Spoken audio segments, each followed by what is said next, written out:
Guys, good morning! Happy Friday! Breakfast tayo. Nagluto ako ng, guys, ng breakfast. Fried rice and ginisang ampalaya na may mackerel. Tapos, scrambled egg na may sibuyas. And I have coffee here.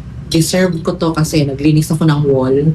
Yung kalahati nitong apartment na yung pader niya, nilinis ko kasi ang alikabok. So, wala akong magawa.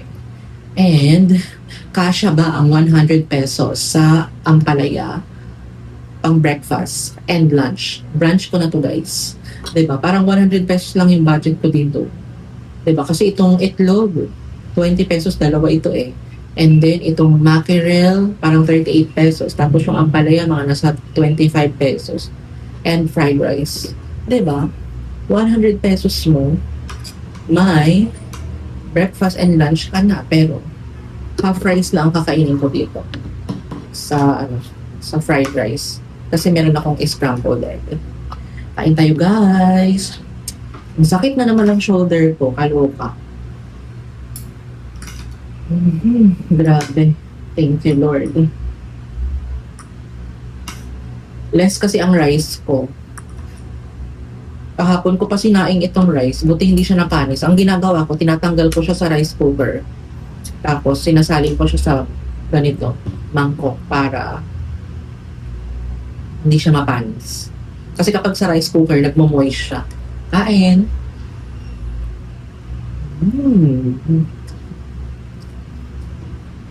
Salt and pepper lang ang nilagay ko sa itlog. Itlog.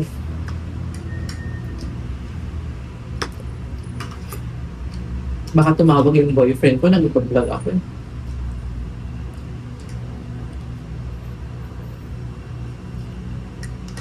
Tapos binaban ko na yung mga kumot, kubrikama, tsaka dalawang punda. Yun ang lalaban ko today. Parang masakit yung jaw ko.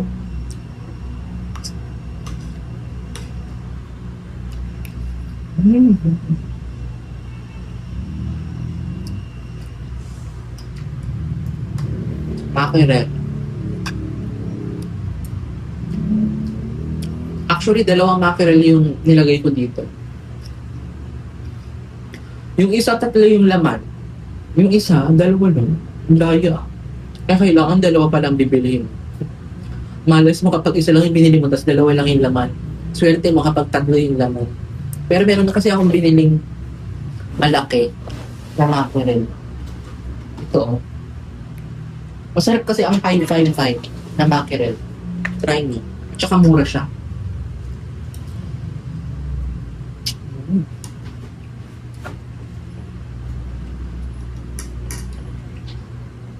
Favorite ko yung ampalaya.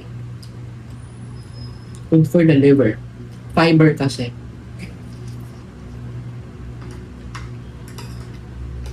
May na-upload ako mga vlog, guys. Bukas mapapanood. At saka sa 20. Ito siguro, hindi ko alam, baka end of April. April 17 ngayon, and then tomorrow, April 18. 5th month adjustment ko dun sa, 4th month adjustment ko dun sa bago kong dentist. Kain tayo. Breakfast vlog. Kaya kayo, kapag nagtitipid kayo, mas mura ang ampalaya sa grocery.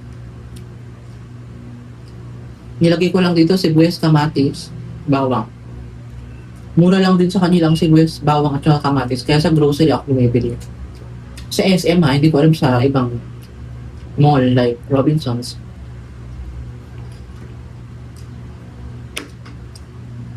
Sa Abenson din. Di ba nung nasa QC kasi ako sa Abenson ako nang mamalengke. Mura. Namiss ko na yung dragon fruit. Mura kasi doon. Wow. Salt and pepper lang nilagay ko dito. Sa ampalaya. Pero malasa siya. Hindi ko alam, siguro yung sabaw ng mackerel.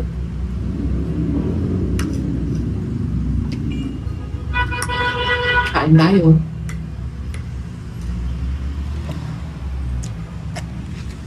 Kala ko may tumatawag sa akin eh.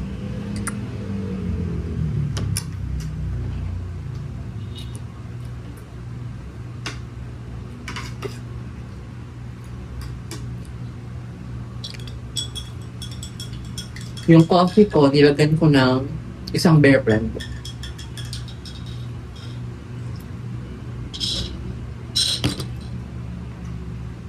Hindi ko na masyadong ine-edit yung vlog ko.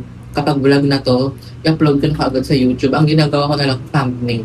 Kaya magtiis kayo kung may narinig kayong background. Background noise. Kasi kapag nag-back to office na ako, oh my God, paano pa kaya ako nag-vlog no? Depende. Basta, kailangan kong sipagan mag-vlog para alam niyo naman. Malay nyo, one day, mag-million views ako siya. Kain tayo. Yun lang ating vlog, breakfast vlog. See ya, like, share, and subscribe. Bye!